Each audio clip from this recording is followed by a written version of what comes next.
Okay, we're going to move on to our last panel, but it's a timely topic that falls right on top of this, and this was a good way to segue into this. You know, despite some wider tension between some of the Arctic Circle nations, disputes and disagreements have largely been resolved peacefully. But as the Arctic opens up, what are the risks that these tensions spill over, resulting in yet another theater for great power rivalry and the militarization of the region? In this session, our panelists will discuss the forums for discussion, the alignment of interests that bind people of this region together, and the events that may drive them apart. Moderating this panel is McHugh Pierre, the interim president and CEO of Goldbelt. Mr. Pierre is a lifelong Alaskan who has worked at the highest levels of government and business in the state. He was staff to Governor Frank Murkowski for 3 years, learning about policy and diplomacy at the side of one of Alaska's leaders. He worked for Goldbelt for 4 years as vice president of Alaska operations, overseeing a diverse portfolio, including the Mount Roberts Tram. Please welcome McHugh Pierre, and he has as his panelists with him U.S. Coast Guard Rear Admiral Matthew Bell, commander of the 17th District for the U.S. Coast Guard. He has General David Petraeus, chairman of KKR Global Institute.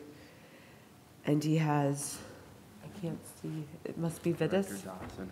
Oh, Vidas, oh boy. I'm so sorry, Vidas. Minister Vidas.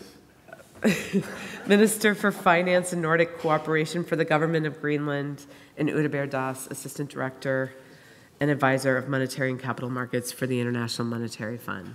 Please welcome all of these gentlemen to the stage. Thank you.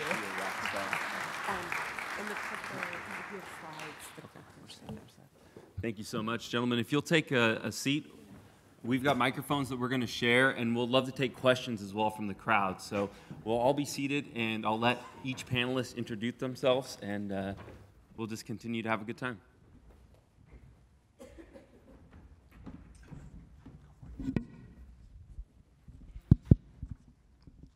So thank you so much, Angela, for the warm welcome. And I'd just like to say, as a lifelong Alaskan, it's a thrill to have everybody here.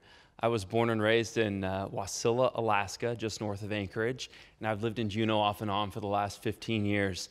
And my last stint in state government was working on emergency management, homeland security issues, and so we were very aware of the changing weather, the change in the permafrost, the need to be aware of how we respond to issues as more commercial activity develops through the northeast and northwest passages. Who responds to these issues? We had a ship carrying a cargo of beans that broke apart, and it was a big rescue effort, and it was a tragic rescue effort as well. And so we're excited to have everyone here to talk about the relationships between the Arctic nations and the states that work inside of this region, and how we have so much in common, and yet we have so much to discuss when it comes to operate. So with that, I'll pass the microphone around, and we have another mic on the other side, I believe, and if not, we'll just share this one. So thank you. Going for introductions? Yeah, please. Okay, my name, thanks a lot, and great pleasure to be on this panel. I'm from the International Monetary Fund and have been associated with management of public revenue coming out of natural resources. One set of my remarks this afternoon will be based on what the IMF has been saying on climate change, debt sustainability, and sustainable development. I think we are very, very worried about what's going on and whether the full economic implications are passing through. And I'll also make some broader remark of my own on what I see as the responsibilities of the states in the Arctic and some countries who are not Arctic countries but are part of the global membership, and how they'll go around approaching what's called the polar paradox. Hi, good afternoon, and again, it's a pleasure to be up here on the panel with these esteemed colleagues. So Matt Bell, I'm a career Coast Guard officer, 34 years in the service. Most of my time has been at sea or supporting those at sea, principally doing search and rescue, law enforcement, Bering Sea, North Pacific Ocean. This is my third tour in Alaska. I consider myself in Alaska, although I didn't grow up here, but I do have a house in Kodiak, and anytime I can talk about the Coast Guard or talk about Alaska, I'm all in. And so opportunity for me to talk about what excites me about the Coast Guard working in and around the state. And we'll give a few minutes to let everybody else introduce themselves, and then we'll talk about the influence that the Coast Guard has, plus the rest of the folks up here will be able to contribute that as well. Thank you. My name is Vitus Koyaukitsuk, and I represent the government of Greenland. I grew up in the Arctic, and Greenland is, as you all know, an essential part of the Arctic. There is a great focus on Greenland, not only due to the climate change research and the effects the climate is causing at this point. Greenland has been a very focal point of the political discussions since Trump mentioned the purchase of Greenland. And I think it's appropriate to announce what the position of our government is during this panel. But I look forward to have this distinguished panel with us, sir. So thank you for inviting us. Well, I add my thanks. First of all, let me just salute the state of Alaska. Let me salute the Permanent Fund, and let me salute the city of Juneau for hosting all this, bringing it together, and making it such a stimulating gathering. Second, if I could, the title of this particular session is A Region of Cooperation, and I would not be true to my roots as a soldier and then a spy master if I didn't also add that the title should have two additional words, unfortunately, but realistically. This is not just a region of cooperation, it is also a region of competition. So it should be region of cooperation and competition. And of course, the more the ice melts, the more the minerals are exposed, the more the sea routes are open, more months of the year, et cetera, the more significant that competition is going to be. Again, I actually don't want to present myself as an Arctic expert. I think you all know too well where I spent, I think it was something like 7 of my final years in uniform. We're all out in the Middle East and Central Asia. We certainly did focus on it when I was at the CIA. Much more importantly, I'm the co-chairman of the Global Advisory Council, the Woodrow Wilson Center for International Scholars in Washington, which has a very significant Polar Institute. Both of your senators really, but especially Senator Lisa Murkowski, one of your deputy governors have been very active in this, and it's a partnership with the Belfer Center at Harvard, where there is the Arctic Initiative, and I was a fellow there for 6 years as well. And both places, I think, are rightly very proud of this, and both places have put increasing emphasis on this just in the, say, 6.5 or so years since I left government. I think my contribution would be to note that since I'm not in government, and I'm truly nonpartisan in the United States, and it's well known, and I stopped voting when I was a 2-star and all the rest of this, so, and I advise members of either party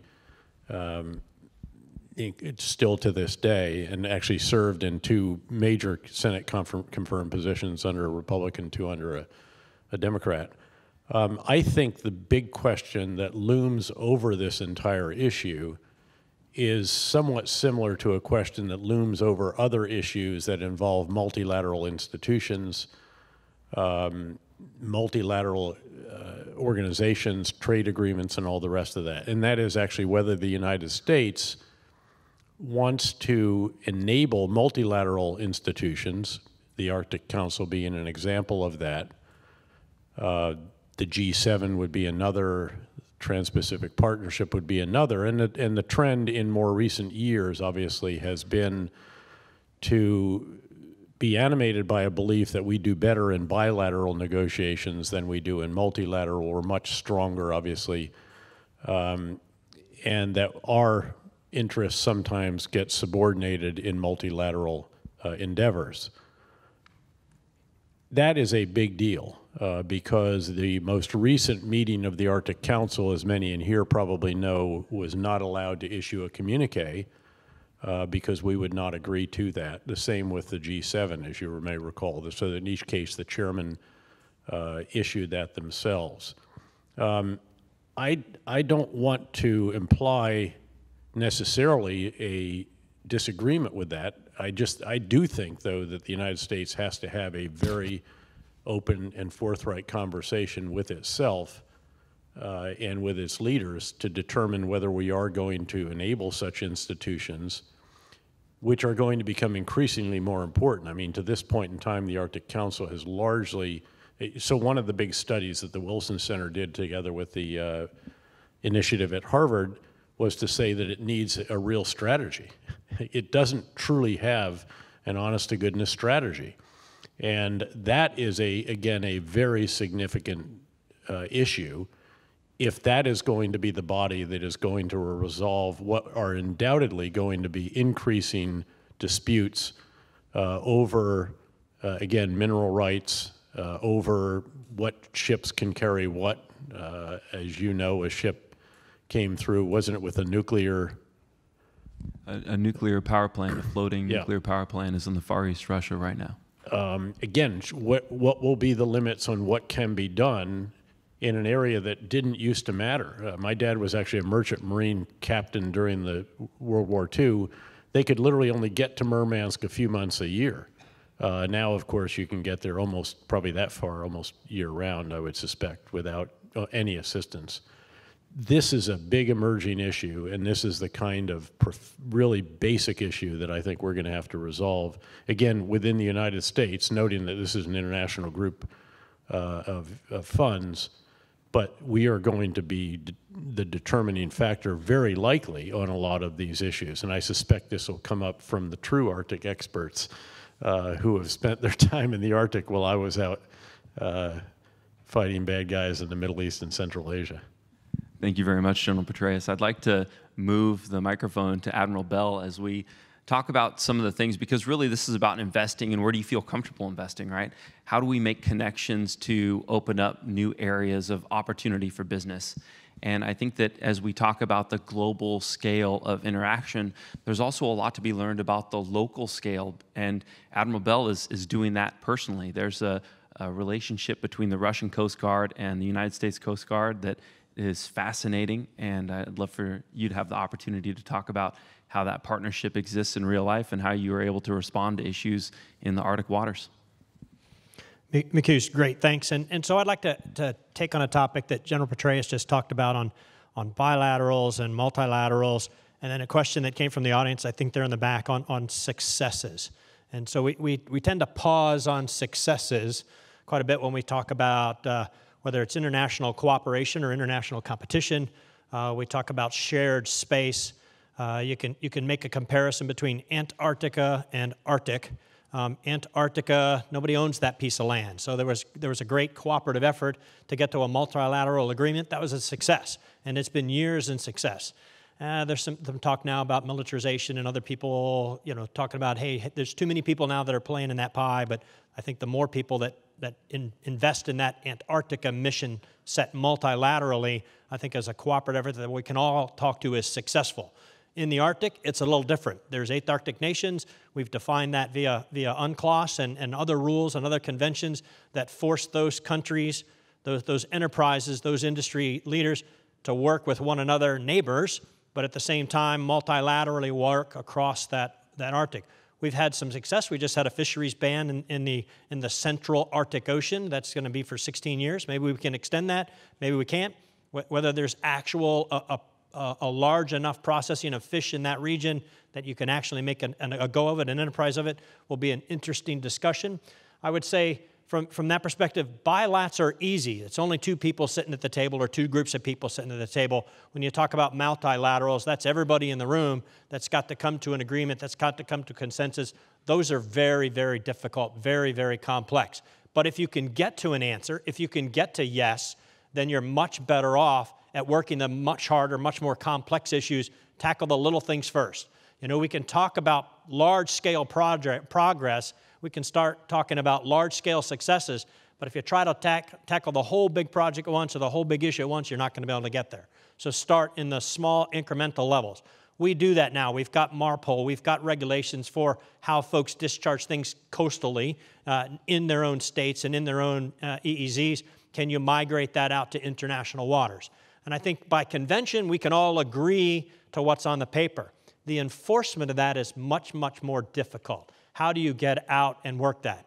So the case in point, back to the question, is international cooperation, international competition? Okay, we can all be in competition, but we're also in cooperation as well. I meet with my counterpart in Russia, border guard, fisheries, law enforcement, search and rescue along that maritime boundary line. That's an agreed-to convention, but how do we manage the fish? How do we manage the law enforcement across that border? Until I can meet with him personally, he can meet with me personally, we can't get to yes. We can't work there. It's all the same waters, it's all the same oceans. Yeah, there's a line on the surface, but underneath the fish don't care. And they work that back and forth, and it requires us to do that cooperation on a regular basis. We stand the same watch with Canada in Colorado. We stand the same watch with Canada on the western coast here. Easy enough. There's a huge cooperative effort. You know, you can talk about the indigenous communities across the Arctic. We've been working and living in the regions for thousands of years. You know, talk about Chukotka, Alaska, Canada, Greenland. Those native peoples have been working and living in that region for years. Let's bring them around the table, talk about them. It's much easier to talk about a cooperative effort along that group of people than it is to kind of segregate them, give them a country boundary, and try to isolate those back to bilats, because the multilateral, I think, will be much, much more beneficial in the long run. Thanks. Thank you, Admiral. Minister Vitas, I'd like to hear your opinion on that as someone who has grown up in the Arctic. Arctic is emerging in these years. The past decade, Arctic has risen to be the focal point because of the natural riches that the Arctic is presenting, but also with the logistical and transportation opportunities that the link between Asia and Europe on one hand is emerging. But there's also military conflicts, or at least tensions in the Arctic between US and Russia on the other hand. We have the Chinese interest in the Arctic, which is also emerging in these years. Where is Greenland in these questions? I think Greenland is placed as we are between North America, Europe, and Russia on the other hand. Greenland is in the middle of that road. We are also part of the Northwest Passage, which is interesting due to the logistical shorter roads that it represents. We also know our value because of the natural riches of the minerals we consist, not only in Greenland, but in Canada, in Alaska as well. Greenland is aspiring to Alaska in sense of attracting investments. This forum is interesting for us to be part of because there is a lot of financial sources coming to Alaska to discuss business opportunities.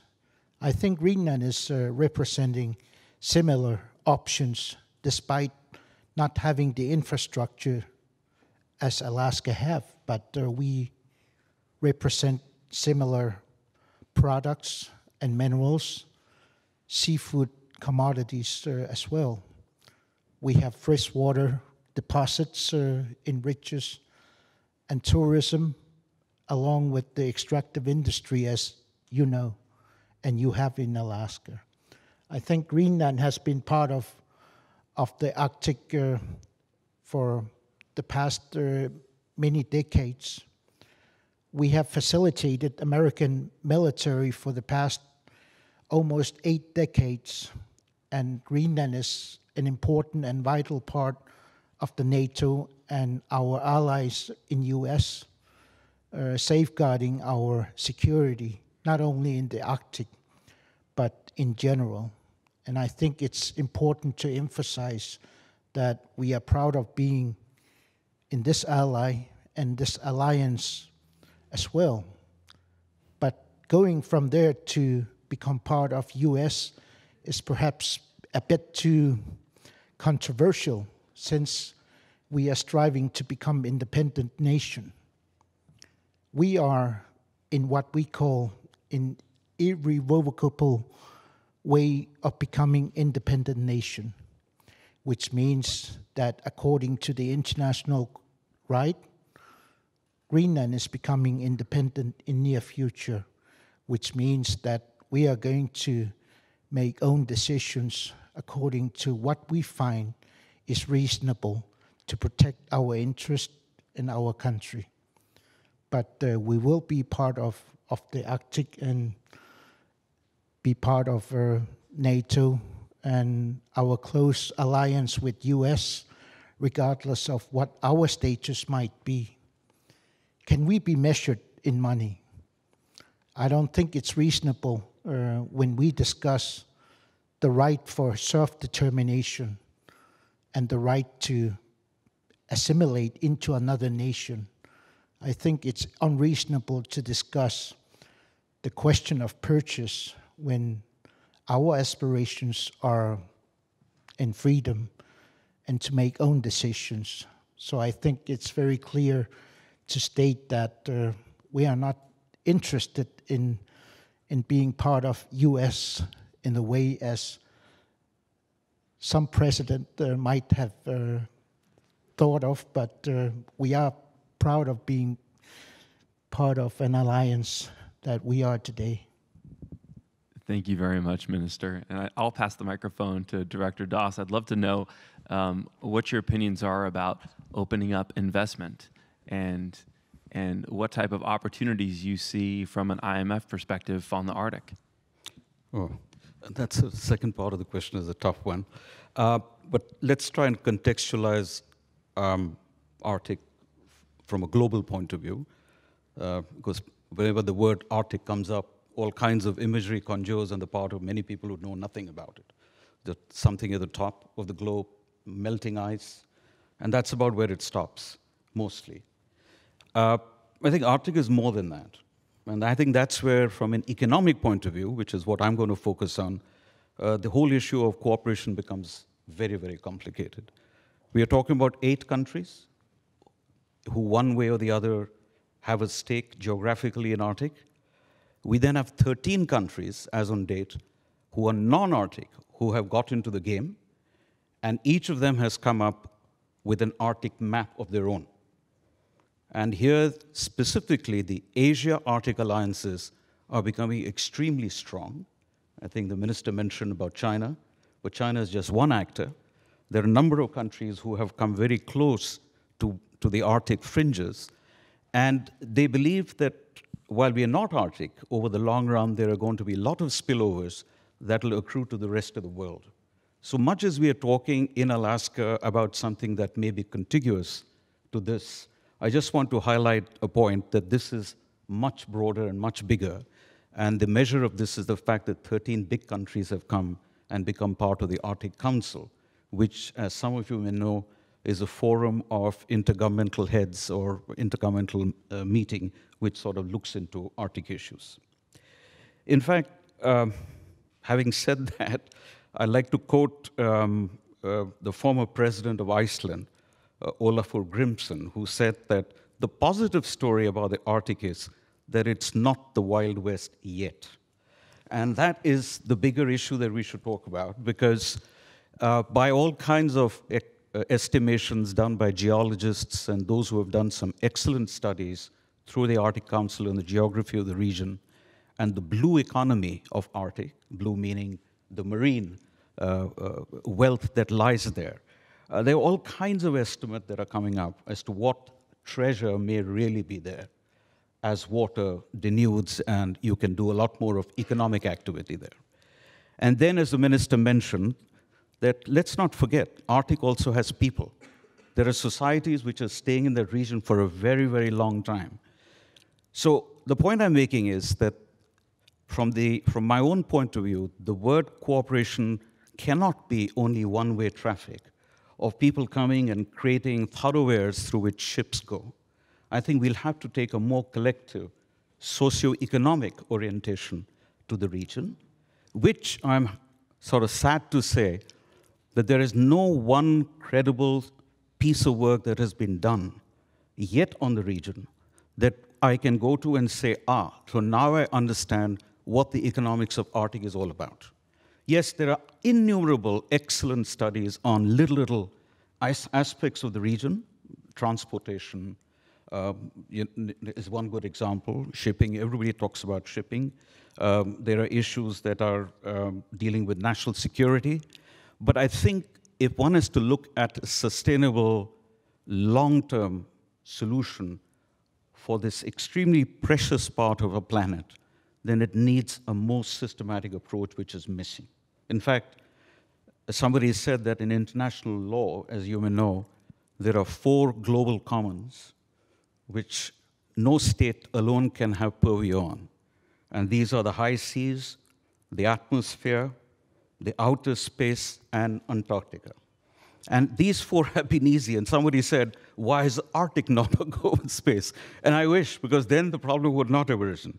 So my limited point here is that I think we need to look at this region beyond just a global warming and melting of ice. It's more than national security. And unfortunately, I would at least make a call that in the absence of some good economic analysis of the socio-economic complexion of there, and what would be the implication if, for example, a trade route was to ply through that region, as a lot of people are talking about, then what will be some of the other externalities that will accrue from there?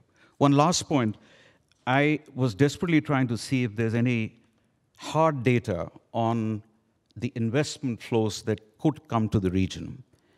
And again on this, there is nothing that is organically coming from the 8 countries who should be able to say that this is the amount that would come from them. Forget about people coming from outside. There are some market estimations which are varying between $1 to $2 trillion over the next 15 years. Whether it's right or wrong, I don't know. But discounted by half, even if it's $1 trillion coming over the next 10, 12 years, by some estimation, it's a lot of money that will suddenly come here. And therefore, economic cooperation is probably highly needed. We'll pass it the other way. Thank you so much, Director. And if you have anything to add, please feel free to as you move the microphone. So I'll just take one sec. So we talk about U.S. government interest in the Arctic, and we've talked about the Arctic quite a bit lately. So to correct a data point from before, so 1.5 icebreakers is what the Coast Guard United States owns. So Coast Guard Polar Star is the large, heavy icebreaker, and then Cutter Healy, which is a medium icebreaker. That's where the half comes from. But Healy, incredibly, incredibly valuable to the science community. Working for National Science Foundation, are up there every year contributing to science. Polar Star down south, breaking into McMurdo every year. Both of them, I'll just say it outright, are old. Need to be replaced. So Coast Guard investment, U.S. government investment, 6 icebreakers is the Commandant's direction. We just allocated acquisition project number 1, so Polar Security Cutter to VT Halter Marine, built in the Gulf Coast, so not even near Alaska, not even near the Arctic, but it's an incredible platform, but $750 million investment for 1 ship. So I'd be curious on Ocean X, on what's the price tag on your 1 vessel that does the single mission science. Now I'll talk about a multi-mission platform, and I need 6 of them. You know, the Commandant says 6 of those, 3 heavies, 3 mediums, and I need 1 now. Well, it's going to take us probably 4 to 6 years to make that cutter operational. The United States hasn't built a ship of that class, of that technology, for the last 50 years. So now to try to reinvest in that. Now, great number of countries, have invested greatly in that capability. Well, now the United States needs to get into that so they can petition their own sovereign, their own protection, their own defense, if you will, in that Arctic. But that'll take 10 years worth of investment, and that's on the government side of the house. So what's the other funds that are going to create that type of industry that can go elsewhere than just the EEZ?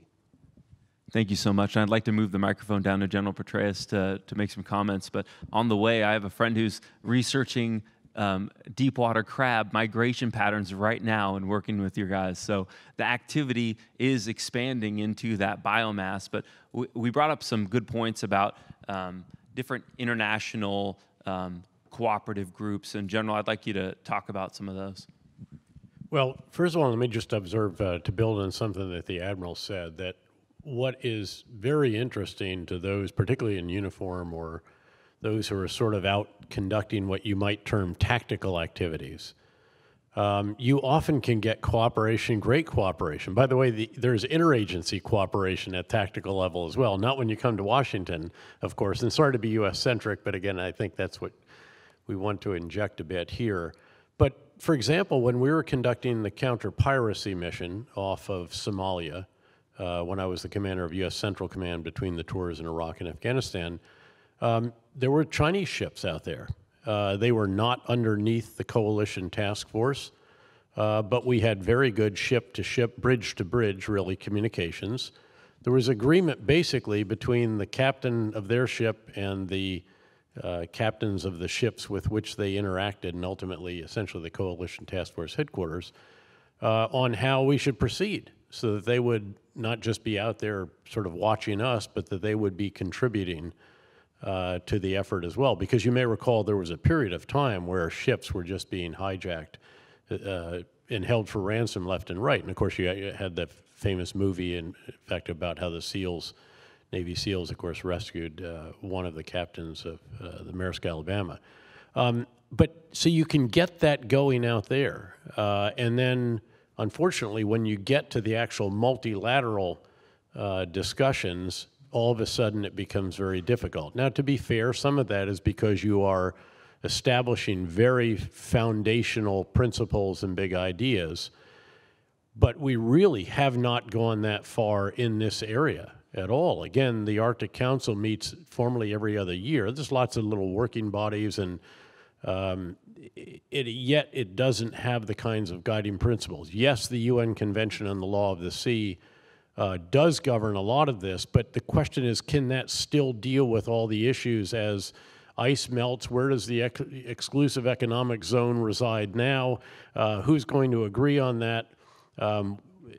There are clearly lots of common interests. I mean, we all want to see environmental protections implemented, certainly. It is a global commons.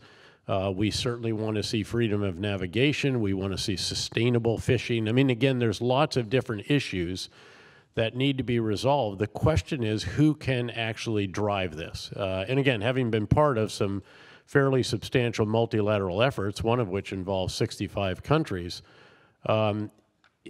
I am actually a very firm believer in coalitions. I actually believe that Churchill had it right when he said that the only thing worse than fighting with allies is fighting without them.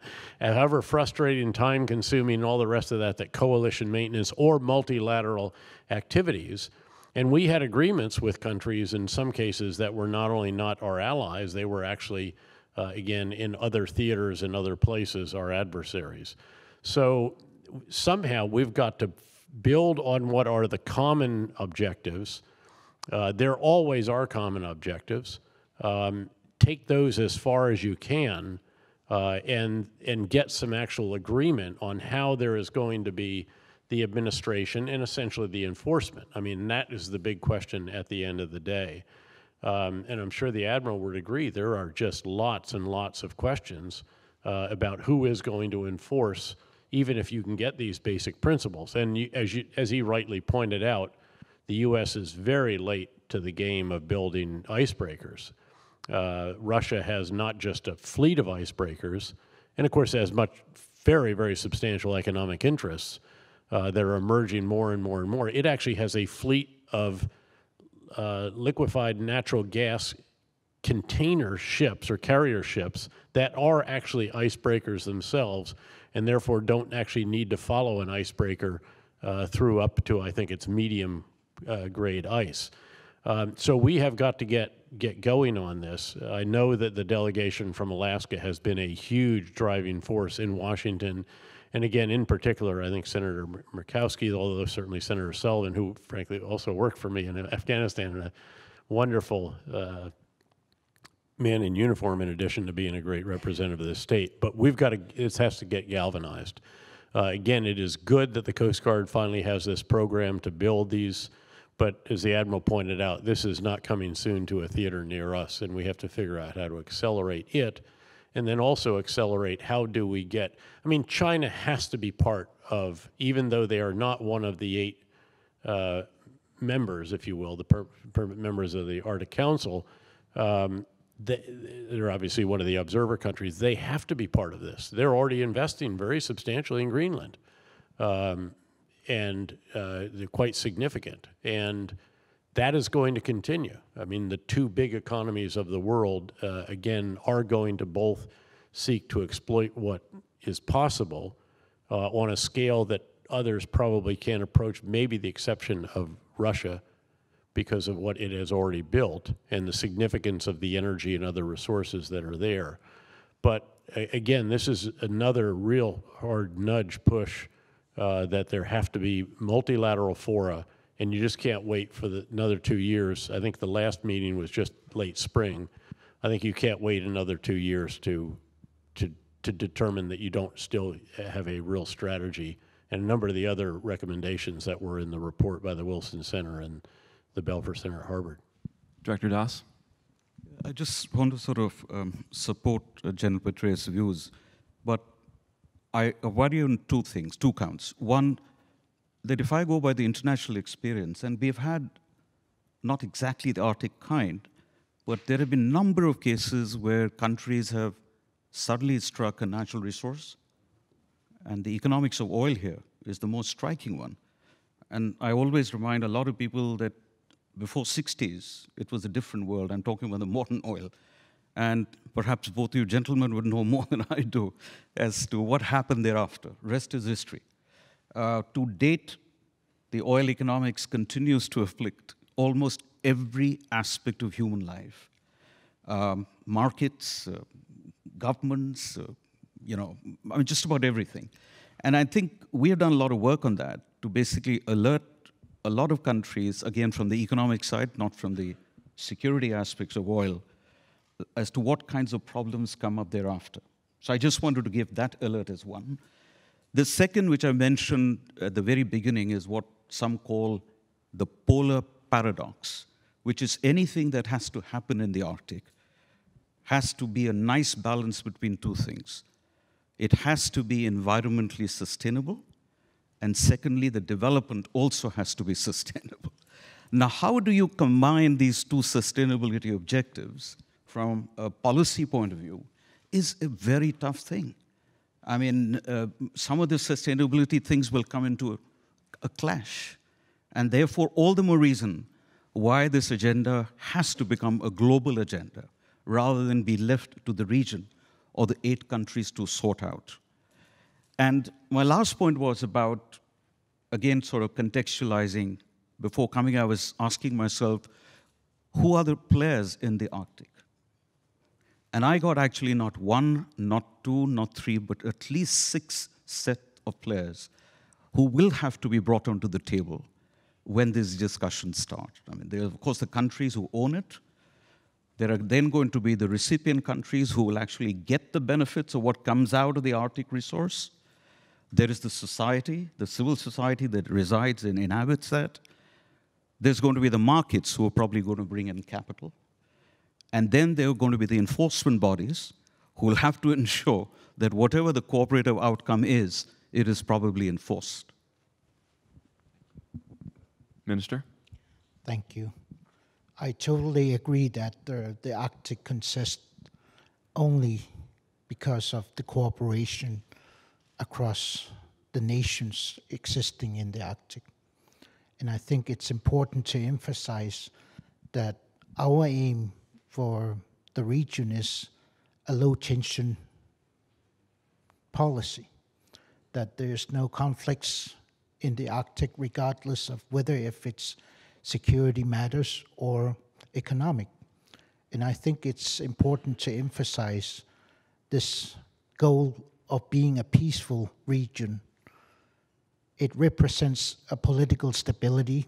It is safe to invest in the Arctic because of the legal regimes that we each countries have, I guess. The only difference is that that we present very different cases in terms of investment in infrastructure, because there is no infrastructure where the minerals are, where the seafood is available. So there is an extensive pressure on investment. But I think what makes the region interesting in terms of investment is the stability and the frames that we each represent. I totally agree that there is a need for a larger and broader cooperation within the Arctic Council. I think one of the major issues that we lack is the mandate of the Council, because it only has a very limited mandate, not able to deal with the matters that interest us. Safety, looking at the Northwest Passage, how many harbors do we have? There are none in the Arctic Canada, none in the northern Alaska, as I know, only very few in Greenland. In Russia, you have the same. So I think safety is an important issue that we need to deal with, and that's what is important to invest, to strengthen our infrastructures in each country in the Arctic, to make the region more accessible. Once we do it, I think we become a much stronger position than we already have. Looking at the people from Africa, from the Middle East, from Asia to Europe, I think the region has a lot to offer, but there's also space for improvement in how we deal with the matters, bilateral, but multilaterally in the Arctic Council, which is important to emphasize. So, Minister, how do we encourage investment and development in the emerging Arctic areas? What is Greenland doing to receive funds and build infrastructure with public-private partnerships? We promote and market Greenland in countries like Australia, in China, in US, in Canada, in Europe as well. I think it's important to emphasize that we try to attract investments from all over the world, but it's safe to say that there's a huge interest from countries like China in Greenland. And how do we measure it in terms of making our country accessible?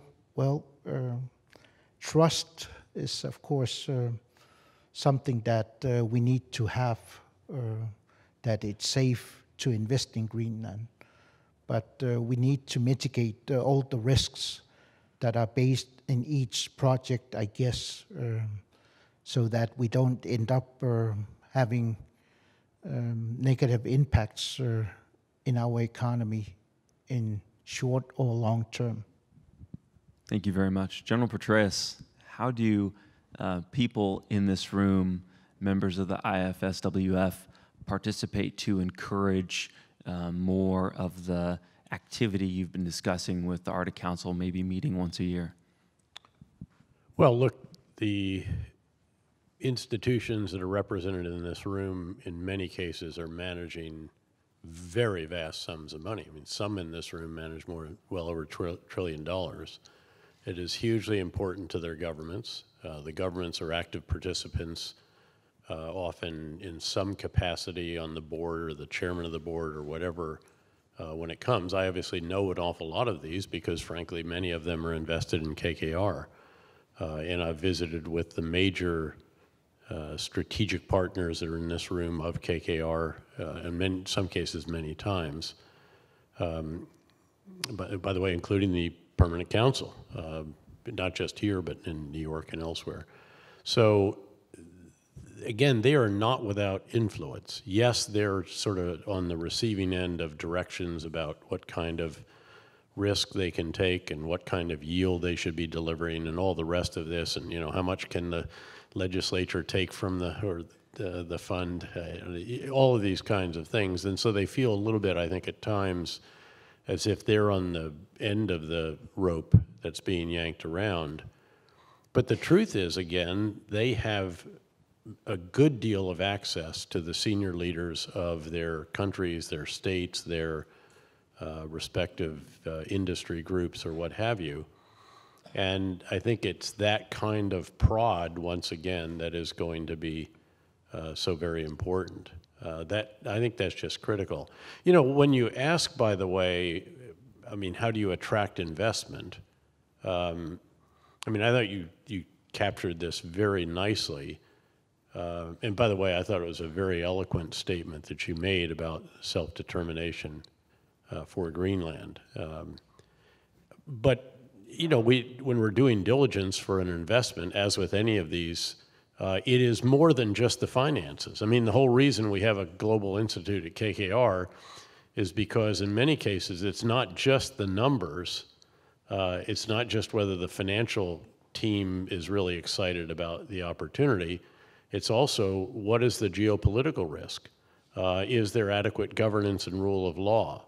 Will this particular entity in which we are investing take care of the environment? What about a variety of other activities? Are they going to engage in land expropriation or steal the water? Again, these are not trivial issues in many parts of the world. And keep in mind that, again, even though the countries where this investment will take place are generally quite developed countries, these are areas that don't have a great deal of governance, a great deal of enforcement, a great deal of inspection, and all the rest of that. And the concern will be, again, that this investment will go south, again, not because just the financial aspect of it, it's going to be some other aspect. And I think for this kind of investment, those other factors actually can become determining factors. I've actually vetoed a couple of deals in KKR that the financial guys really wanted to do, but for other reasons, I said either one was a reputational risk, another case there was a security issue. I said, this is just too significant. That's going to be the question here. Will the entity in which we're investing make sure that they don't foul the environment? And you might get a good short-term return, but in the long term, it's going to go south, and you won't be meeting the requirement. I think most of the firms in here probably would, whether they use these terms or not, would say that they try to do well while doing good. That's certainly what we have tried to do at KKR, and we believe you should do that because A, it's the right thing to do. It's like observing international law in combat, frankly. It's the right thing to do. But even if somebody actually has a quibble about that particular principle or rule or norm, you're going to pay a huge price if you violate it. It's the stupid thing to do so again, it's not just the right thing to do, it's the smart thing to do. For what it's worth, we actually are now, we have an impact fund, and we've turned those terms around. In this case, we want to do good.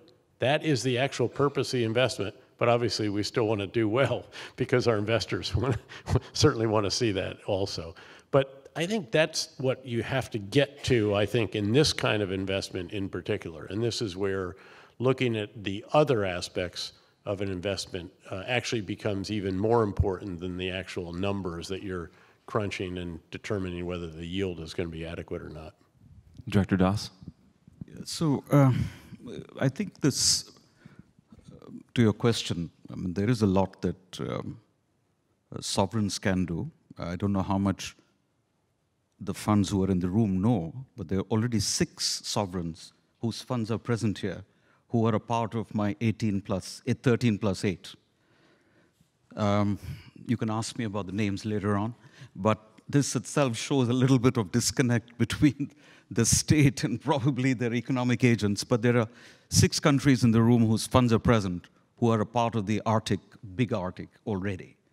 So what can they do? I think before they do anything, there is something that we at the international level have to ensure, that as the region opens up for sustainable investing and its sustainable development, cross-border investment and flows remain open. I mean, that principle must not be compromised in any manner. If this opens for one, then it opens for the world. And that's going to be a hard one because as Can we you know- imagine that not, where, I mean, I hate to get specific, but where would you imagine that not?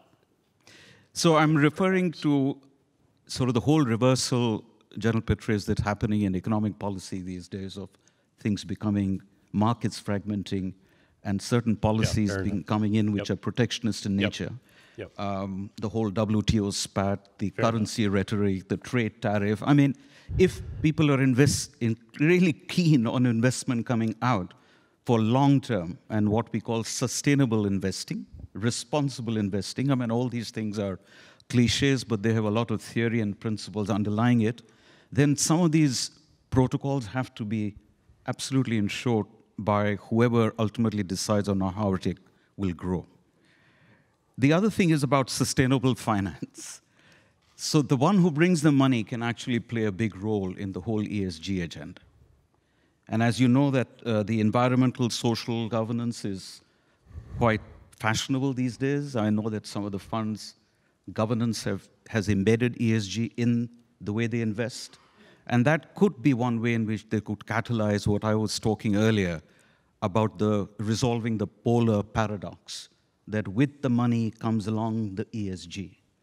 So all I'm saying is that, this again goes back to the fact that if you lift the Arctic into something more significant, which needs a more comprehensive solution, then clearly the funds can play a role in responsible investing and sustainable finance, provided, of course, from a legal institutional point of view, there are no capital restrictions. Let me actually build on that because you've raised a very, very important point, and that is the investors, and they are much keener on ESG issues. And we have a whole ESG team now. In fact, it's the head of that team who is the co-head of the Impact Fund. And there's an annual ESG report. I mean, it's actually a very serious initiative.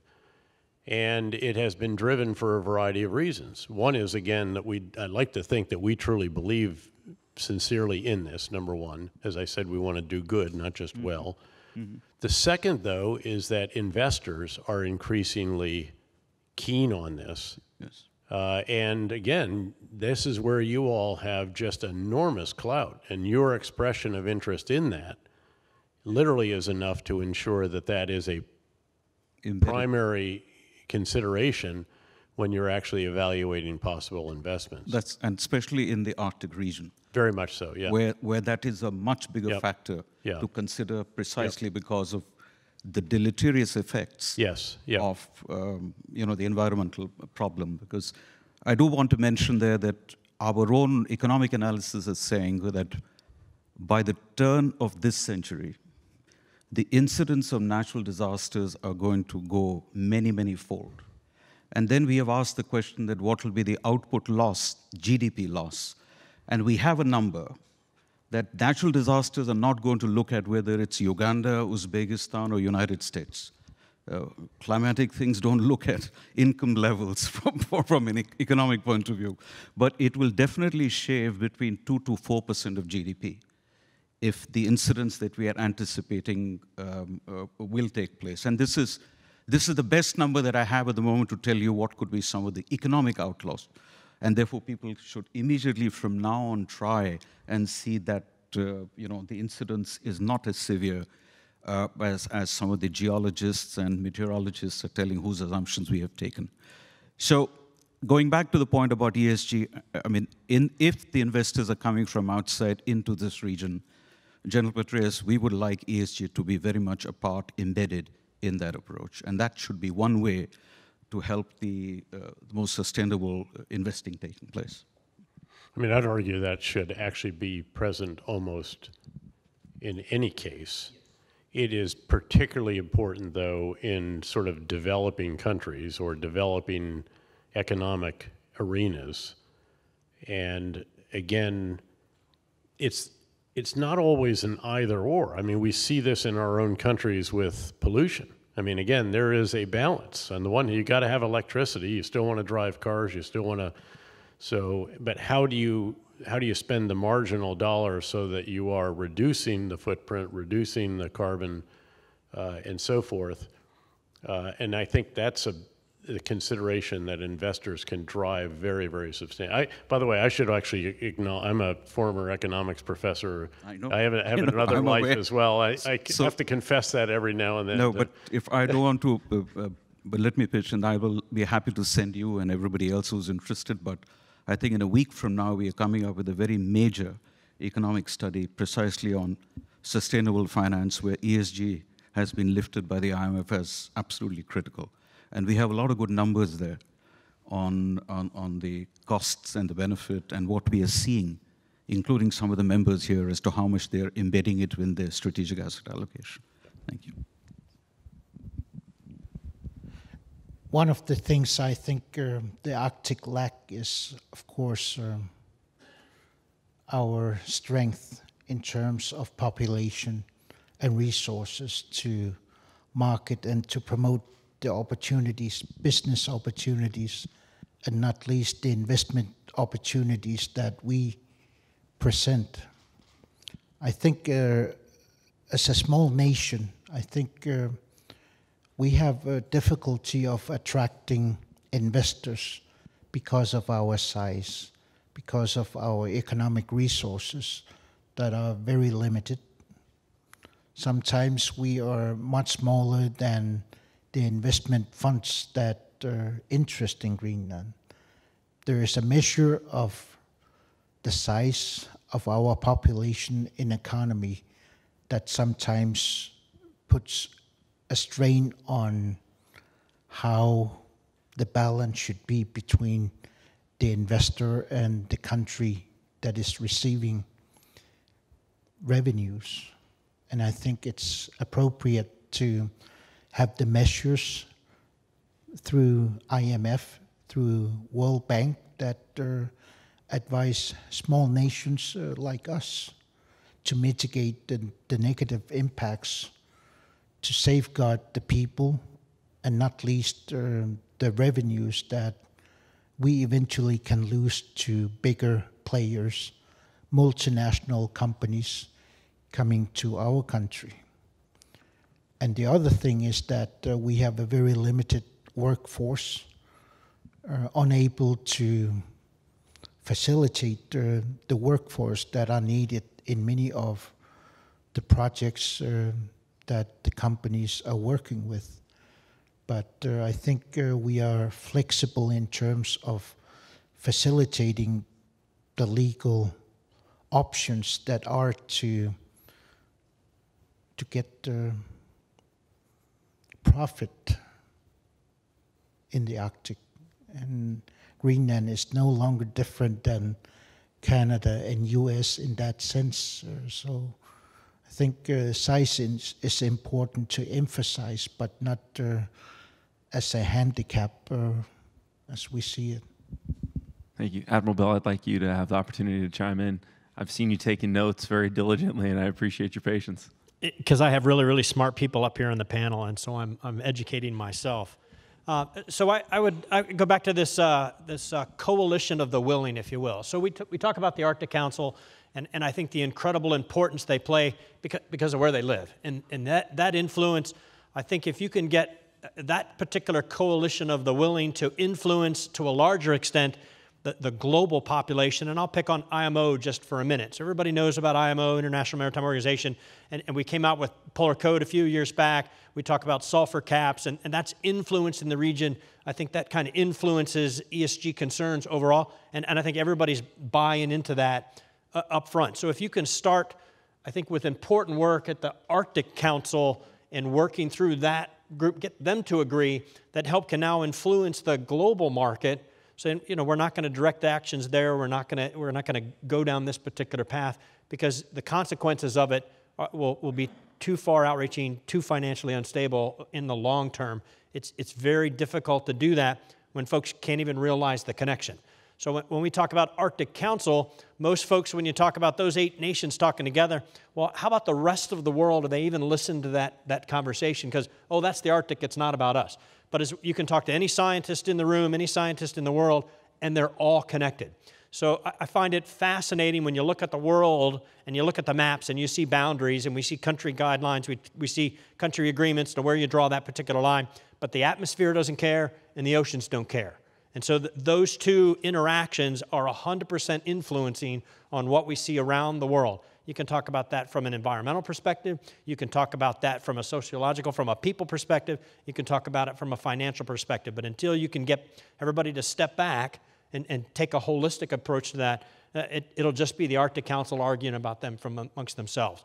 And I look at that just from the U.S. perspective. We talk about the U.S. being an Arctic nation. And for a long time, and I'll use Senator Murkowski and Senator Sullivan for a long time, talked about their Arctic. Well, that's Alaska's Arctic because it's proximity. But they've expanded that discussion now, so there's many other senators now that are talking about the Arctic because it's the United States' Arctic. More importantly, broader that out, it's the world's Arctic. They're all connected, and that's a very, very difficult conversation to get into when most folks are like, wow, it's warm out. Why do I care about the ice? Okay, you'd really care when it gets really warm. And I'm sorry, Minister, you continue to sweat, and I know you're from Greenland, and it's Alaska, but I know it's warm here, sir. So thanks. And I'll let you respond to that. Thank you, Admiral. Minister? It's true. I can't You're in the hide tropics. that I'm an Inuk from very high north, and it's a very humid and very warm climate you have in Juneau. Sorry for saying that.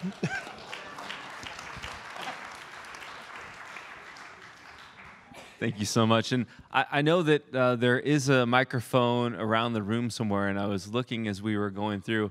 I'd love to take some questions from the audience as well. And my only request is, as the microphone comes to you, is that you introduce yourself, please. So state your name, what organization you're with, and then ask one question at a time, please.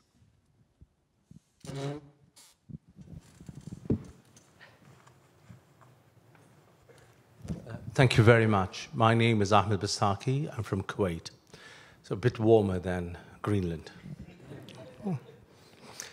ESG is not a fad. It's become a necessity now.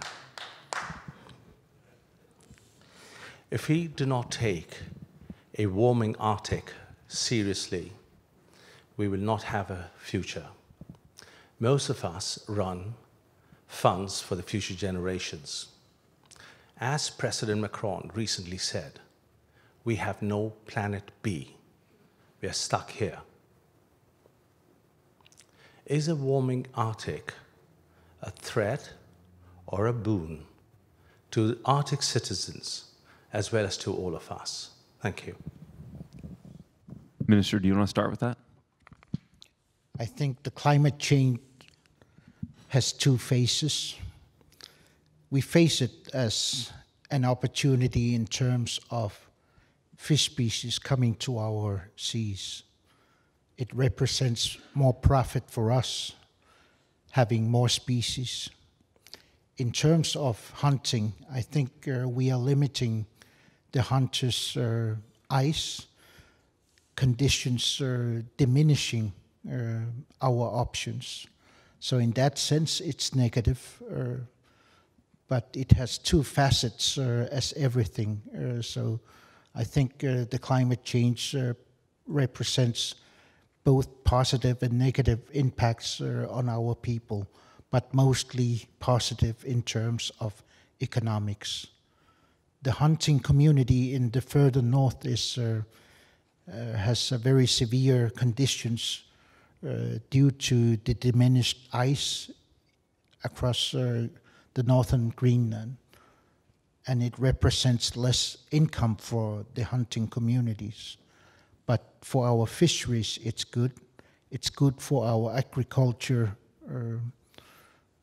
in southern Greenland, so it represents mostly positive for us. And Greenland is of course losing a lot of water due to the meltdown of our inland ice, so mostly positive for us. So, Mr. Bastaki, it's a boon if you see only revenues and returns. It's a threat if you see only costs in terms of the weather disasters. So it's either or, and it's a choice that exactly what we're talking about, that the world has to sit together and see whether Arctic is all about the money that they may get. And I'm not talking about the people who stay there, because the development fallout will be there. But as I said, that the warming, global warming, which is one manifestation of the Arctic melt, is by any counts, from a macroeconomic point of view, looking disastrous. I might just offer, there's a wonderful saying in bureaucratic politics, if you will, that where you stand on an issue depends on where you sit in the bureaucracy. In this case, I think where you stand on essentially the global warming issue, the climate change issue, as the minister mentioned, really depends on where you live in the world. Having lived for many years in Kuwait, and having been the recipient of enormous Kuwaiti support, I might add, and I'll publicly thank you again for all that Kuwait has done for the soldiers, not just of the United States, but of the coalition countries moving through that country in the wake, especially of the liberation during the Gulf War. I am actually concerned there could be places that could be virtually uninhabitable. And that is going to be a really serious issue. And of course, it's much beyond the Gulf states. There are places in the Saharan region, the Sahel, and so forth, that are literally, again, unless you have real air conditioning. I'm not talking about Alaskan air conditioning, which is described in the hotel, at least, as opening your window and putting a fan in front of it. But when you have, and just think of the energy demands and all the rest of that, just to literally survive. So the Bedu of the world are going to face some very significant challenges, not just in the Kuwaiti desert, but in many other deserts around the world. Thank you. If you'd pass the microphone to Admiral Bell. Thank you. Yes. So, and I don't try to make it. Yeah, I did try to make a joke out of it. But is it a threat? Is it boom? Absolutely. And I think it's very problematic when you look at the conflict. If you want to be prosperous, you want to make money, you want to engage in that, but at the same time you have to be environmentally sound, environmentally conscious, because it's just not about the investors, it's about the entire world population. And because of the way the systems are all interconnected, you're not going to be able to do one without influencing the other positively or negatively.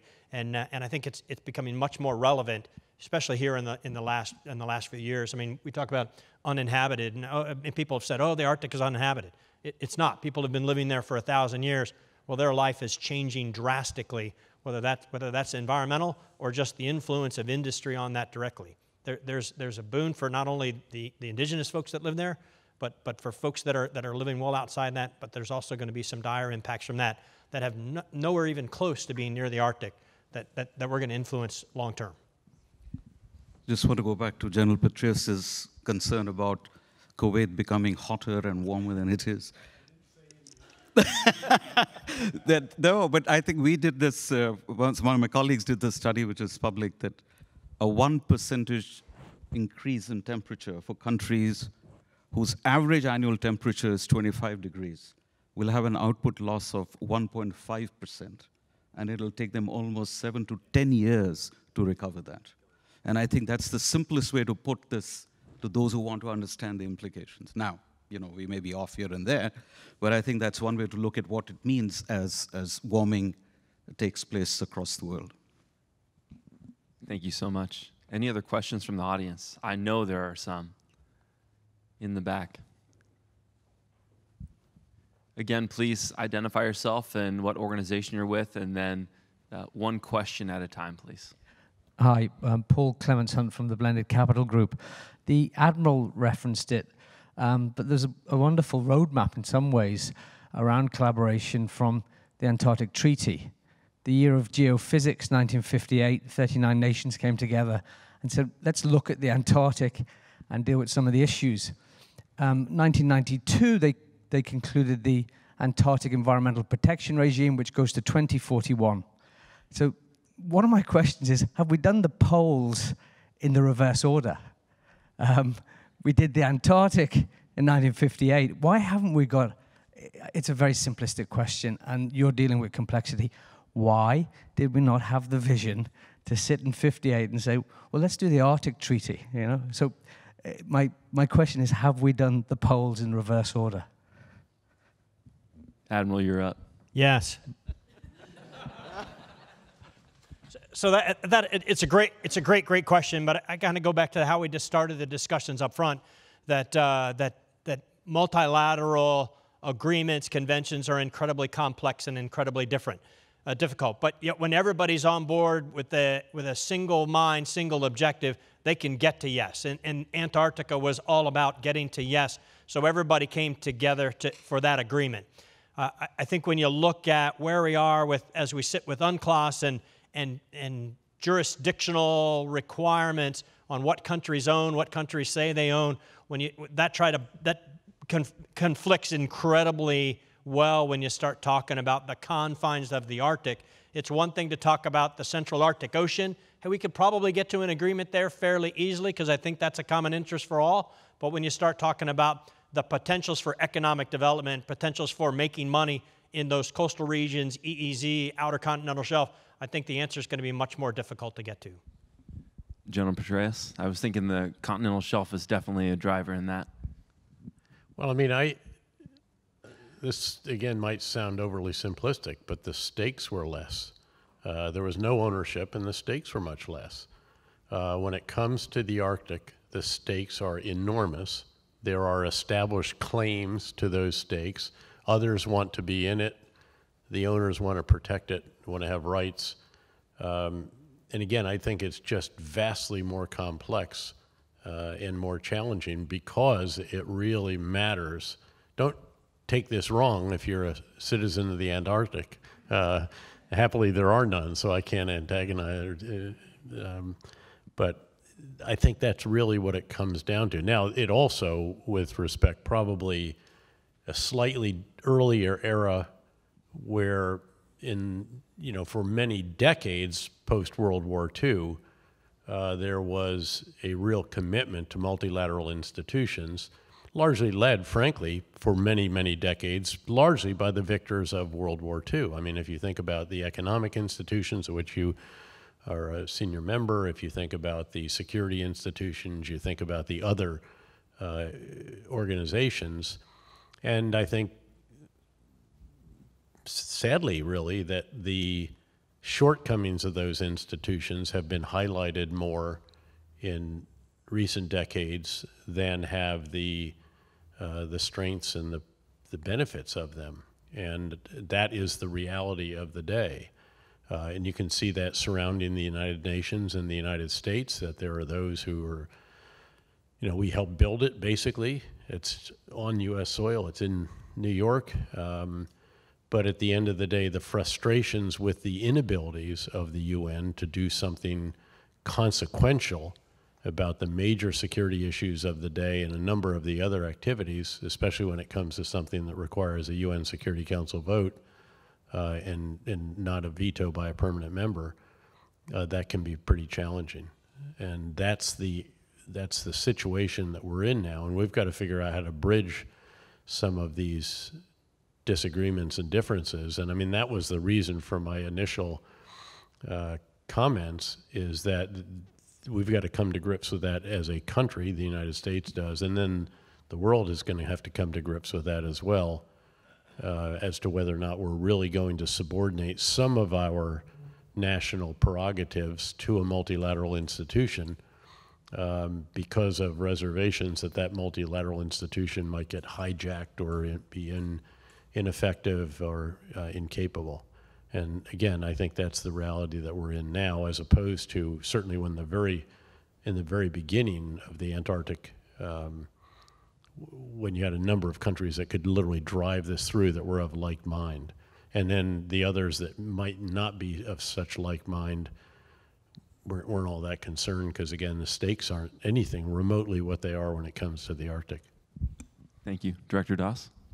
No, I just wanted to add a little small factoid, which actually I was unaware, but from this again goes back to the investors and who can do what. I fully agree that Arctic Council has been doing absolutely first-rate work. There's a lot of research coming out from that part of the world as well, but somehow it's not got globally mainstreamed. And that's the reason why there's not much talk on the policy trade-offs for the region, and broadening that would help. But from an investment point of view, the World Wildlife Fund and the World Economic Council, they have actually come up with principles of investing, which sort of incorporate all the UN principles and stuff of good governance and fiscal and this and that. But my point was that it's not that others have not been looking at it, but they have come in. The problem is with these principles, there is no body to enforce it. And the question comes, where is the compliance for these as they come in? And how hard is it? Is it just a soft framework or a relatively hard one? So I just wanted to bring that thing that, yes, some attempts have been made, but somehow a lot more is needed. I think the question deals a lot about involving the native population in the Arctic. That is the reason why the emphasis on the Arctic has been slow, and perhaps sometimes lack of engagement from the federal government's aspect, not only in US, but also in Canada and Greenland as well. Nunavut was formed 20 years ago. We've had our self-rule for 40 years. And it was a Greenland initiative that the Arctic Council was formed in 1996 as an environmental protection, how do we call it, act that was the basis for the form of Arctic Council. I think the complexity of the inhabitants in the Arctic that has made the awareness of the Arctic a bit slow and engaging the local communities. That is the reason why the emphasis on the Arctic has been slower than the case with the Antarctic initiative, I guess. But things change, and the emphasis and the focus on the region force us to make necessary steps on how to mitigate all the issues that the nations, the neighboring nations need to act on, not only logistical and the safety and search and rescue, research, extraction of the minerals, etc. It forces us because of the attention we receive from the rest of the world, and we act on it, perhaps sometimes slow, but that's the complexity of the region that has caused the slow action, I guess. Yeah, General Petraeus, please. Just to highlight a multilateral endeavor that I think actually is very important, and that's the United Nations Sustainable Development Goals. Those have become very effective benchmarks. They are actually used in many cases, not just obviously investment firms, but that is actually how we measure, again, when it comes to the ESG program, and that will be the guiding light when it comes to the Impact Fund. So those actually, I think, are very, very important. and they've been driven pretty effectively by not just by countries, but by organizations like the Gates Foundation and others that have enormous resources to deploy and have reinforced these very effectively. But that, again, a case I think that is a success, again, in a multilateral endeavor. Thank you very much. We have another question in the back, please. Hi, Rohit Talwar, Fast Future. As a scientist and a futurist, I wonder whether if we were to just delay this conversation by 20 years, we'd still need to have it. Because if you look at a lot of the fields of science and technology we're developing, they're trying to create abundance, whether it's laboratory-grown meat, artificial mineral sources, artificial energy sources. And I'm just wondering whether we could get to a point where we wouldn't need to be arguing about who took what spoils from the Arctic, because we could actually generate them through science and technology. And is there an argument here that, as you know, was pointed out by the Rear Admiral, you know, the planet doesn't care who's supposed to own it because of lines of geography, and should we be making decisions now based on the greater needs of the planet, and saying let's delay this to a point where actually it may not become an issue at all because science and technology will have overtaken the debate? That's a great question. I appreciate that. General Petraeus, would you like to be the first one to answer that? Yeah, I think that it'll be partially true. I do think that certainly advances in, for example, renewable energy 20 years from now could actually have reduced global demand, because I think there's some big issues in what happens obviously in India and China in that regard, especially India. I think India is sort of the swing. China's aggressively moving in the direction of renewables, a variety of different initiatives. So it's going to be the biggest emerging country that will, I think, have a lot to do with that when it comes to global energy demand. So that's an issue, but there are certain resources, no matter what science comes up with, I do think that the rare earth elements, I just don't know of something that is going to be able to replace some of these that have become critical to, you know, everybody in here is carrying multiple devices that are enabled by essentially a variety of different rare earth elements, whether it's the batteries or other components of it. And I don't know that these are necessarily ripe for a scientific breakthrough. So I think, again, the answer is probably partly yes, but in some other areas it could be that they actually become even more important and more sought after and more competitive in their aspect. Rohit, that's an interesting question. I first thought I might say that no, actually, as a futurist, this is probably one of those questions that should have been debated at least 20 years back to start with. We wouldn't be having this discussion, perhaps. I don't know, because we need some counterfactual there. I think 20 years from now may be too late, even if there's more tech-based solutions available. As I mentioned, that the rate at which the warming and its economic effects are permeating through different balance sheets, households, consumer preferences, demography, just about every aspect of human life is getting afflicted. And then if you get out of Arctic, there is another problem that I don't think, frankly, from my point of view, is getting enough attention, at least from my point of view. It's the distribution of natural resource allocations around the world. I mean, trust me, there are scarcities that are already setting into certain things that we had presumed will be infinite. And that is resulting in huge amount of conflict in societies. Now, technology there will not be able to replace it, because we have gone exuberant in consuming a lot more of that.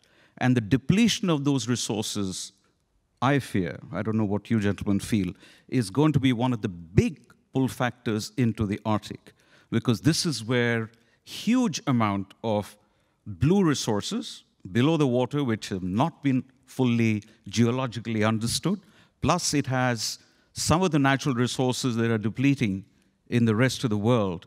And I don't know where the world will go when there is a general recognition that now we all have to move here because it looks like there's a lot of riches that we need to drill up and distribute around the world. So it gets more complicated.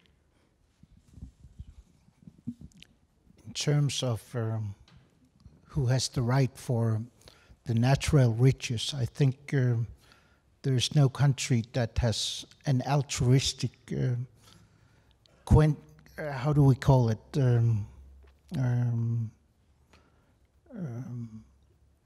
idea to give resources away to others.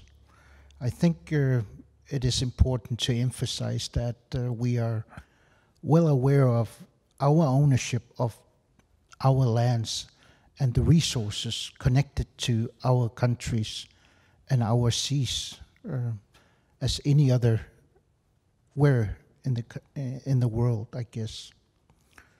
Looking at adopting the best practices and the best available technology, I think the Arctic is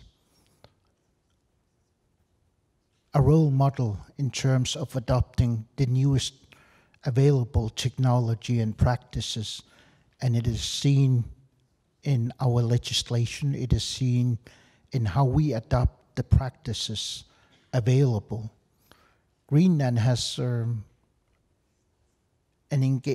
at least the attitude of adopting the best practices available, since our energy consumption is 70% covered by the use of hydropower, for instance.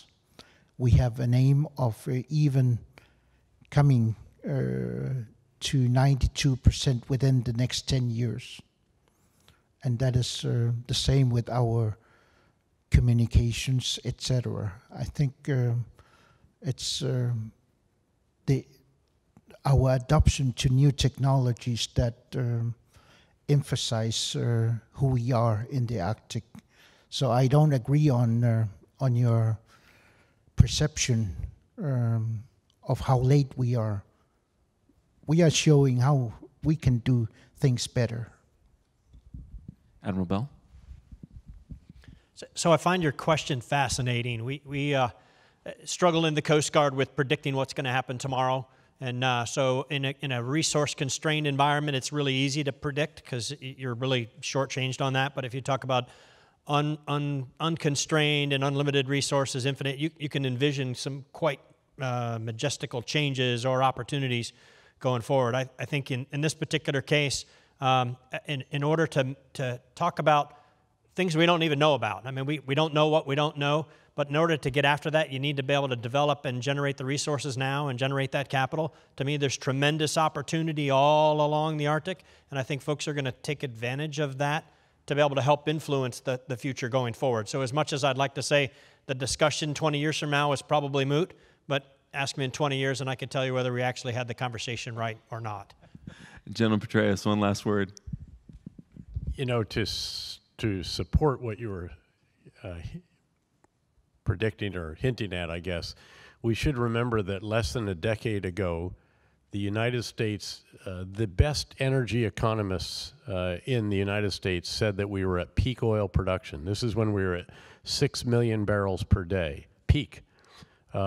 This state will know very well that the United States is now producing something like 12.3 or 4 million barrels per day, and it's climbing.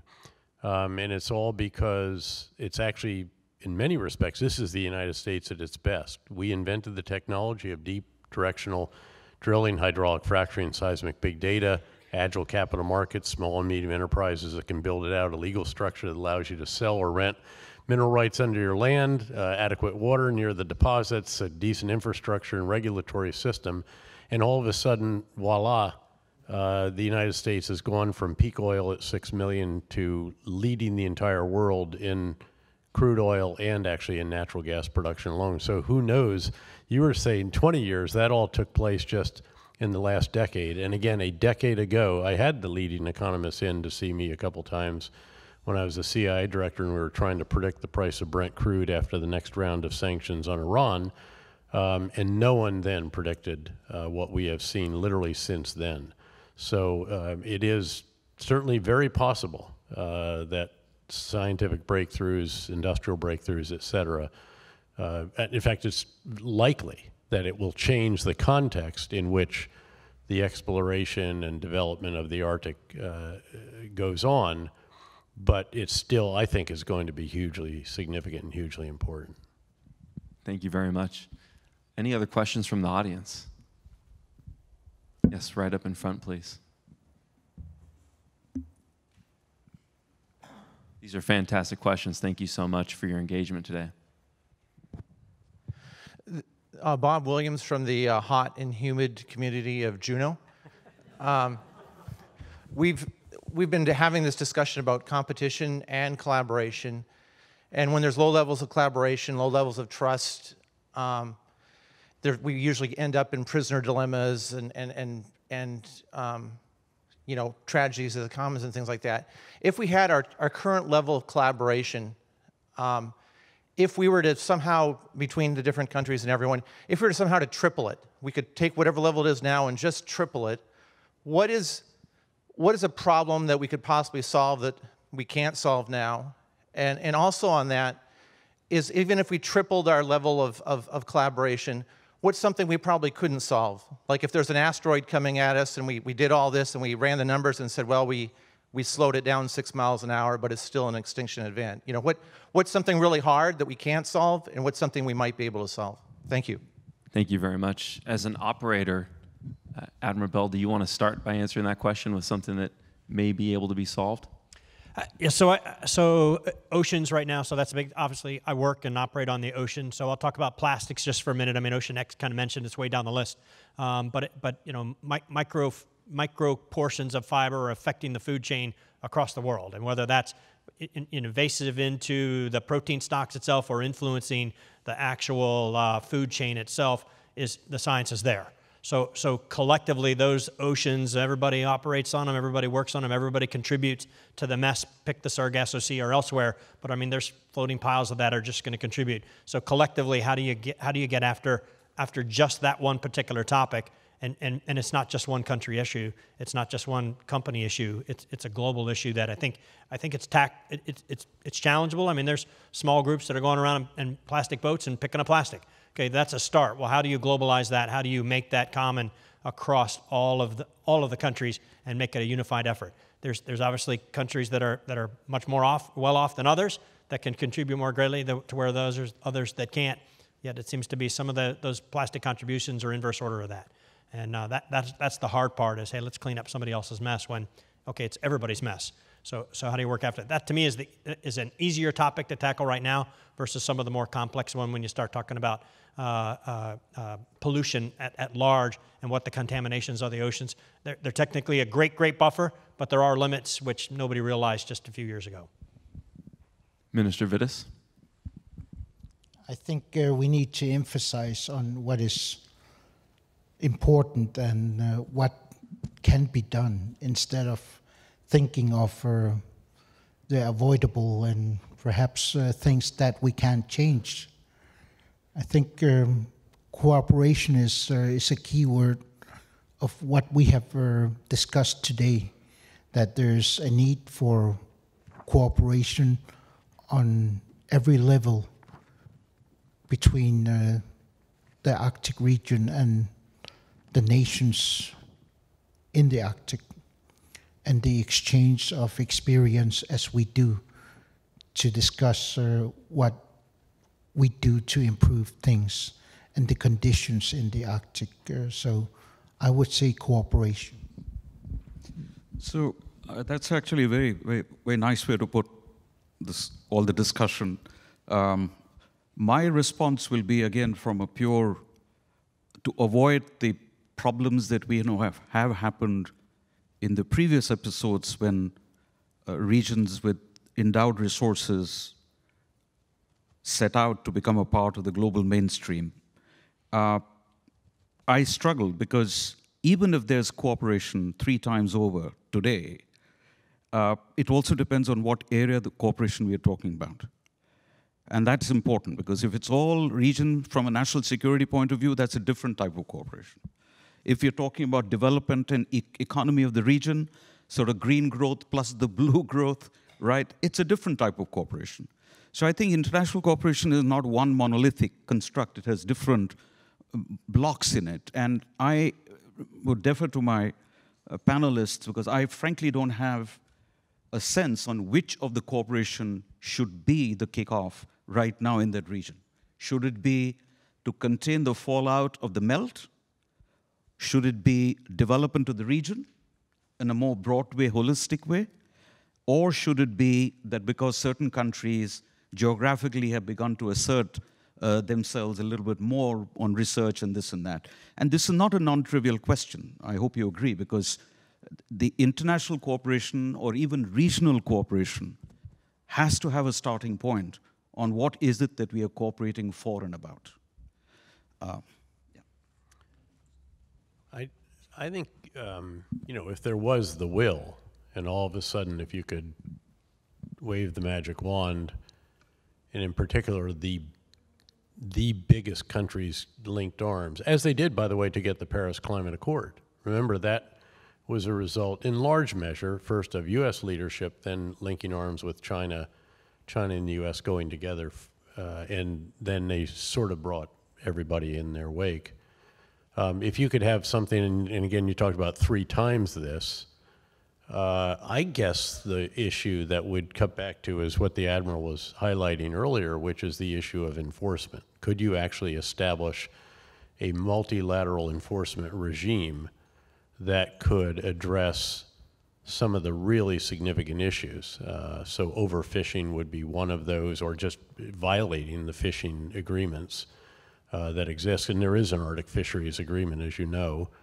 And I'd come back actually to what the Admiral was talking about earlier about pollution as well. I mean, this is not just unique to the Arctic by any means. This is really the world's oceans. There's 6 rivers or something like that that basically contribute the vast amount of plastic that is out there, which is not a trivial issue. And again, if you could wave your magic wand and get 3 times the cooperation and countries would actually address this. Again, this is no small matter, because this is, again, involves the behavior of billions of people and municipalities and all the rest of that. You asked, though, also what we could not solve, and I fear what we're not going to solve. We can mitigate. So it doesn't mean you shouldn't try. I don't think we can solve global warming. We certainly, I don't think, can reverse it. The question really is, how much can we mitigate the rise? And this is, of course, what climate conventions have been designed to try to do. But the fact is that the recent estimates, very recent, literally in the last, I think, week or 2, scientific estimates have found that it's actually warming faster than was projected, even though I think the U.S. is actually meeting its goals. But that would be, again, I'd like to see it do a heck of a lot better to mitigate at least. But sadly, I just don't see us. I just don't see the prospect for a quote solution to that. I mean, you would have to shut down electrical power to billions of people. So in a realistic sense, at the very least, you're not going to do that. Admiral Bell, do you have final comments on that?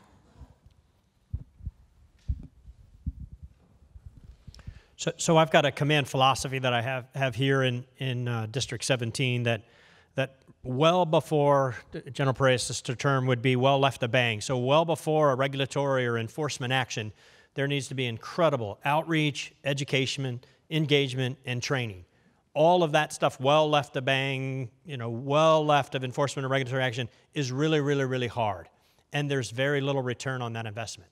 It's really hard to get people in the room to talk about, just to sit across the table and talk about the issue that's there. That's the outreach. Well, the engagement is actually, 2-way conversation or 4-way or 5-way, how that works. And then be able to talk to people about educating them on your desires, your outcomes, and then train them for that.